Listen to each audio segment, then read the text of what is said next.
le cadre de la Semaine européenne de la réduction des déchets 2024, le SICTOM ouvrait en novembre les portes des centres de tri de Paris 17e, de Nanterre et de Sevran.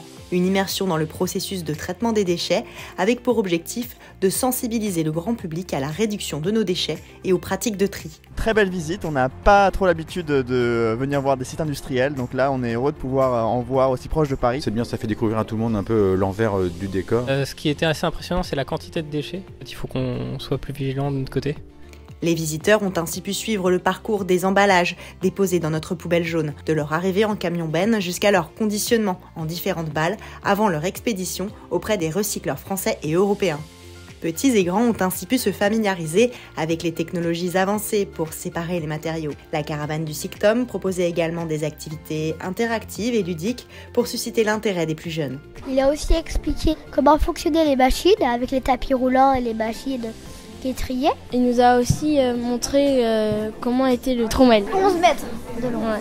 Ce qui m'a un peu impressionné, c'est la capacité qu'on a à trier plein de produits suivant la taille, le poids, le contenu. J'ai trouvé que les ballots à la fin étaient des œuvres artistiques. On voit bien les différents types de classements d'ailleurs. Ce que j'ai trouvé le plus impressionnant, c'était la combinaison d'utilisation à la fois de machines, des trucs avec des lasers, des jets d'air, des tri optiques, etc.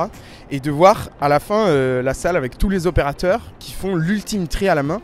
Ce qui me touche peut-être profondément, c'est le soin qu'on accorde au personnel au niveau de la respiration, au niveau de l'ergonomie. Le SICTOM, l'agence métropolitaine de traitement des déchets ménagers, traite plus de 2 millions de tonnes de déchets sur un bassin de 5,7 millions d'habitants. En effet, les Franciliennes et les Franciliens produisent en moyenne 456 kg de déchets par an. Ce parcours instructif s'inscrivait dans une campagne de communication déterminante visant à adopter les éco-gestes nécessaires à la réduction des déchets. C'est un rappel aussi pour savoir ce qu'il faut mettre dans le bac jaune et ce qu'il ne faut pas mettre dans le bac jaune. Des batteries de téléphone, des batteries de trottinettes ou autres qui peuvent provoquer des incendies et c'est arrivé récemment en région parisienne. On ne se rend pas compte, mais derrière ça peut avoir un vrai impact sur les équipements, sur les installations, mais aussi sur les personnes qui travaillent dans le centre. Une belle action de sensibilisation qui a réuni près de 1000 personnes. Le tri des déchets, c'est pas une activité rentable, c'est un service public, donc il faut savoir que c'est payé par les citoyens et c'est une bonne chose. Et bon, on peut être heureux qu'on ait encore un service public pour gérer ce genre d'activité qui ne serait pas pris en charge par le secteur privé.